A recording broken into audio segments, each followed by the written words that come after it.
Anyone who's watching this, listening to this, if you're going through any form of sin, just know that you're not alone. And if you feel like it, send us a message, because there's a good chance that between Bevan or I, we've probably crossed off most of the sins on the list. Welcome to the Bible in 1 Year podcast, brought to you by two Brits and a Bible. If you like the idea of that casual but meaningful chat we've been talking about with a couple of mates, listen in. Something here could be good for you. Today is day 196, covering Proverbs 7, 8 and 9. If you need a brief overview of those chapters, they are in the description. Great. I'm kind of tempted to do an accent, but I feel like I don't know. Them and I. So, yeah. I mean, you've done really well to do as many as you have, considering we're nearly 200 days now into a series. 200 episodes coming up. A lot of series don't ever do that many episodes. True. You know, we're going for quantity over quality in just kidding. But anyway, you've done probably a good 60 or 70 accents. Not different necessarily, but different days that I've done them.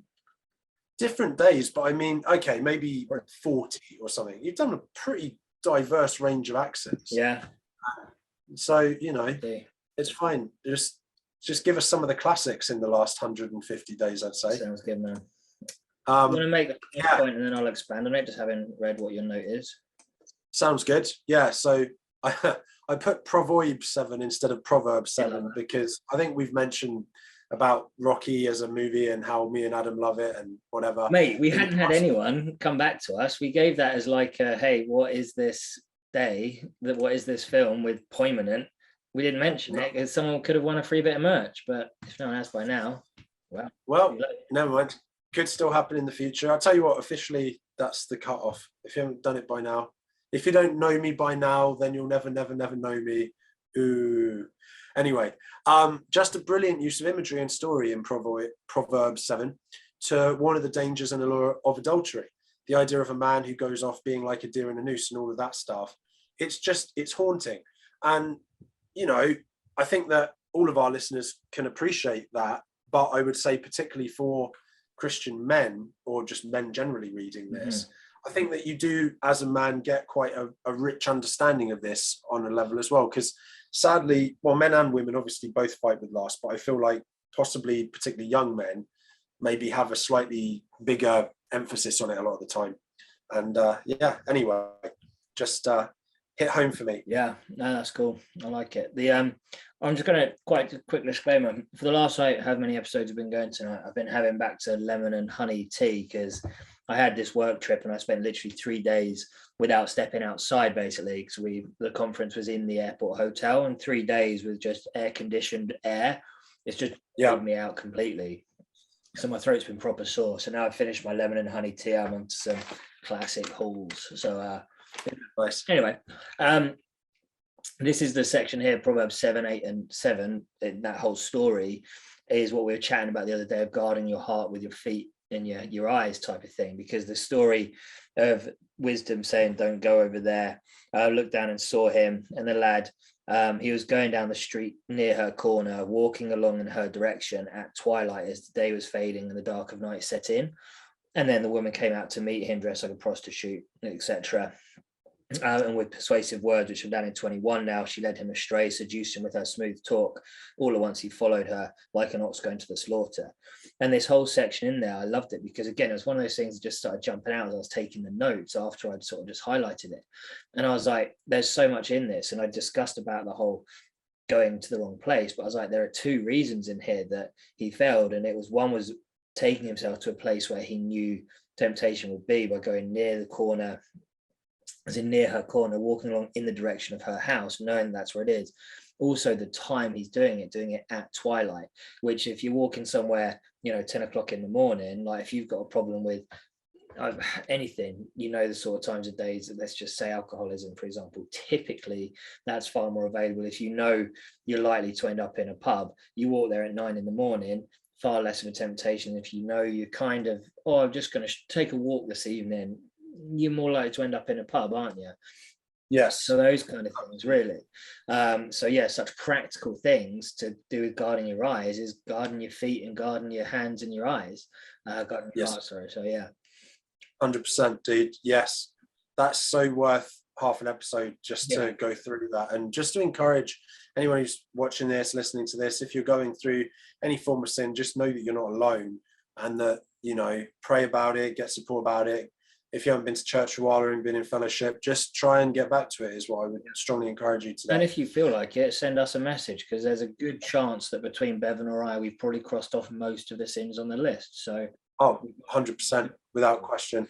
You got one more for 7, eh? Yeah, well, it's kind of in that second part there with persuasive words, she led him astray. It's like he still took some convincing, basically. So this dude went in that direction knowing it was happening, still took some convincing, but he could have avoided it by doing all the little things that took him there. Like, kind of practically, it's like I said, don't walk past that bar, don't open that Insta page, don't send that text message, all the little things that can lead you down it. Again, it's that image of the wheel in the wheel rut, that just don't do the little innocent things that you have that little twinge in your spirit that's like, I probably shouldn't do this. There's no harm in that, is there? It's just a bit of whatever.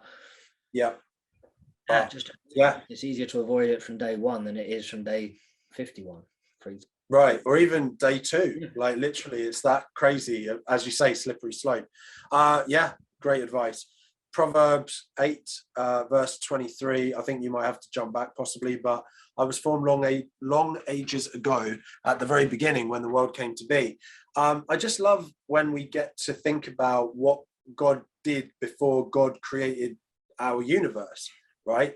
So it's so cool. Like, we'll never fully know, and the Bible doesn't fully explain every, like, the full sequence, right? It starts in the beginning, God created the universe. But before that, wisdom was literally formed at the beginning, not at the beginning of the universe though, right? So, or I don't know. Anyway, I love thinking about what came before the earth. Wisdom was there before. Angels assumedly were there before, according to certain references, right? I just find that all really interesting. And if you know any books or anything about that you'd like to recommend, please comment, because I really want to learn more about that stuff and see what's biblically there from these little references. That's cool, man. So, I like that. Yeah, so like you said, I'm just going to jump back ahead to Proverbs 8:12, and it says, I, wisdom, dwell together with prudence. And it's kind of what you were chatting about yesterday, of how wisdom and being wise and considered intelligent in schools has been kind of a negative thing now. Prudence is that times 10, like, to be considered a prude, basically, isn't it? And it's like, it's a negative thing, a bad thing. And actually, prudence dwells together with wisdom, and it's a good thing to be prudent. And it's just how, again, culture's just twisted that to make it a bad thing. I think part of it is because, you know, modern culture is like YOLO culture, right? This idea that there's just this one life and that's it, is what culture's trying to convince you of. Not that there's an eternal afterlife, and that you are not just a body and a mind, but you're also a soul that will live forever, either with or without God's presence, depending on what you do in this, not what you do, but the choice you make ultimately, to Jesus or not to Jesus, basically, right? So prudence seems unwise if you believe there's nothing else, because it's like, why bother living for tomorrow, because we might as well just enjoy today. That's not how the real world works. And so that's the enemy. Couple from Proverbs 9, from me, verse 1. Just a little time machine back. Wisdom has built her house, she has set up its 7 pillars. Obviously, I love the fact it's 7 pillars. That doesn't even seem practically like a good amount of pillars necessarily. I feel like it would be 6 surely would be better. You'd have like 4 on the outside and then maybe 2 to strengthen the middle. But anyway, 7, because the number of completion in the Bible. And then finally, Proverbs 9, verse 10, the fear of the Lord is the beginning of wisdom, and knowledge of the Holy One is understanding. So this is in several places in the Bible. I actually mentioned it a few days ago, but I can so relate to this. And I'm sure you can, Adam, I'm sure many people can. But maybe more so for people who come to Christ later in life. At the beginning of being a Christian, I had no idea why God wanted me to do certain things and not do certain things. So when I was first saved, in my head, I was still like, but God will still be cool with me having like premarital sex and stuff like that. Like, sure, it's not that big a deal. And it's like, it takes time in your walk to learn why God has it the way that he does. And thankfully, you know, you get to walk that journey as soon as you choose him. That's good. Last thing that I'm going to throw in there was Proverbs 9, sort of 7-9. Whoever corrects a mocker invites insults, and then also later on, instruct the wise, and they'll be wiser still. And it's this whole just putting time and attention into those who will actually heed your instruction, and then be careful yourself with how you take instruction and stuff like that as well. Because I think it's one of those situations where it's so easy to look at other people on that one, but actually, how do we take instruction ourselves, especially on things we don't like hearing about?